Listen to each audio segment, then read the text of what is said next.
बिहार की सियासी लड़ाई में एक बार फिर चाचा और भतीजे के बीच की आंतरिक कलह का जिक्र बार बार हो रहा है और ऐसे में बीजेपी की ओर से जो लीड एक्टर साबित हुए हैं चिराग पासवान, एलजेपी रामविलास के प्रेसिडेंट हमारे साथ मौजूद हैं। चिराग जी, बहुत बहुत बधाई हो। और जैसा मैंने कहा कि चाचा भतीजे की लड़ाई, ये टर्म आप काफ़ी सुन चुके होंगे। इसको आप अपनी राजनीतिक जीत के तौर पे देखते हैं इस लड़ाई को, या पारिवारिक हार के तौर पे? देखिए, मैं इसको ना जीत के तौर पे देखता हूँ ना हार के तौर पर देखता हूँ। एक लंबा संघर्ष हम लोगों ने किया, उस संघर्ष को सम्मान मिला।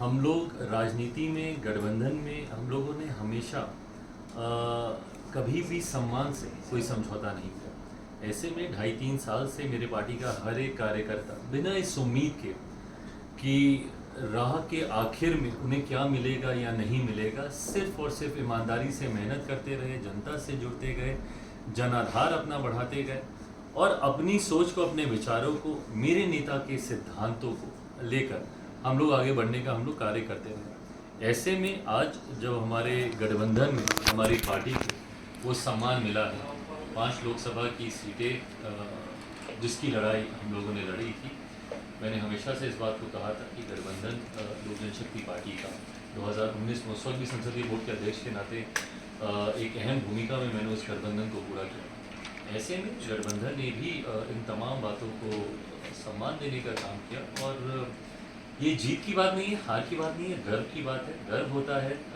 पार्टी के कार्यकर्ताओं ने इतनी मेहनत की और उनको सम्मान दिया। आपके चाचा पशुपति पारस जो केंद्र में मंत्री भी थे, वो भी उतने ही कद्दावर नेता और आपसे ज़्यादा राजनीतिक एक्सपीरियंस रखने वाले, लेकिन चिराग पासवान के पास ऐसा क्या तुरुप का इक्का था कि हाजीपुर को लेकर जो लड़ाई चल रही थी, वो लड़ाई आपने जीती और वो सीट आपके हाथ में? मुझे लगता है राजनीति में तुरुप का इक्का सिर्फ और सिर्फ जनता के पास होता है और जनता जिसके साथ है। देखिए, राजनीति में है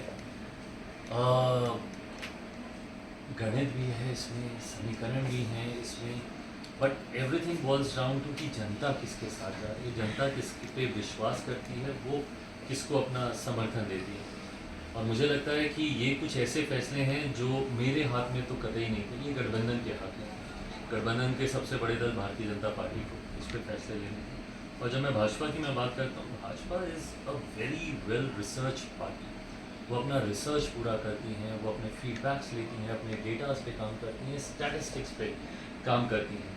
तो ऐसे में जब आप विनेबिलिटी फैक्टर को लेकर आप हर सीट पर आप काम कर रहे हैं, 400 से ज़्यादा सीटें जीतने का आपका लक्ष्य है, तो ऐसे में एक एक सीट पर यकीनन भाजपा ने काम किया होगा। उसी में से एक सीट हाजीपुर की भी थी और उसमें अगर उनको इस बात का विश्वास था कि चिराग पासवान वो सीट जिता पाएगा, मुझे लगता है बस वही एक आधार बना मुझे उसी में।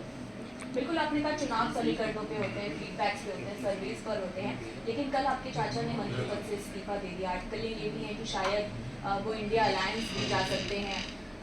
परिवार के तौर पर क्या आपको इस बात का दुख भी होता है कि वो शायद छिटक सकते हैं उस अलायंस से जो आपके पिताजी ने जो अलायंस बनाया?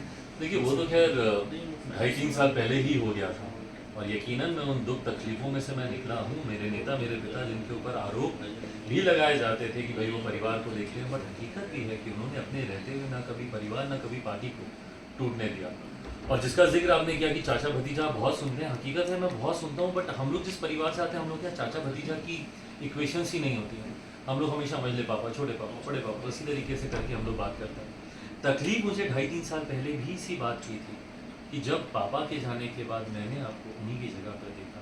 ये जिम्मेदारी भी आप ही की थी कि जिस तरीके से, ऐसा नहीं कि तकलीफ़ें पापा के वक्त में नहीं आई, उस वक्त भी आई, पर ना उन्होंने परिवार ना उन्होंने पार्टी टूटने दी।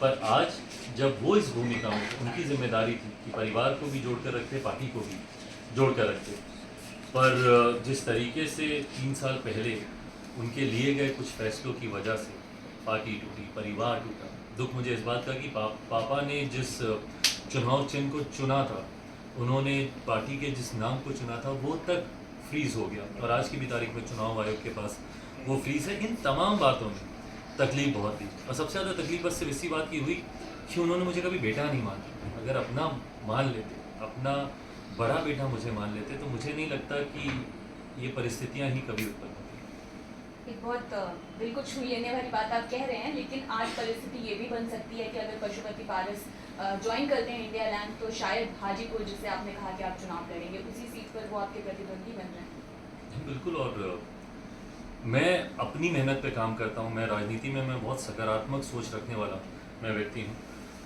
पॉजिटिव थिंकिंग रखता हूँ, पॉजिटिव दिशा में कार्य करता हूँ। किसी को छोटा दिखाकर अपने आप को बड़ा दिखाने की मेरी इच्छा कभी नहीं रही। मेरी हमेशा से सोच रही है कि खुद अपनी एक नई और बड़ी लकीर तैयार करें। ऐसे में सिर्फ अपने कार्यों पे मैं ध्यान अपना केंद्रित करूँगा। चुनौतियों के लिए मैं हमेशा तैयार हूँ। चुनौतियों से मैं कभी डरा नहीं। डरा होता तो यहाँ तक नहीं पहुँचा होता। तो ऐसे में आने वाले दिनों में जो भी चुनौतियाँ आएंगी उसका मैं डट कर मुकाबला करूँगा।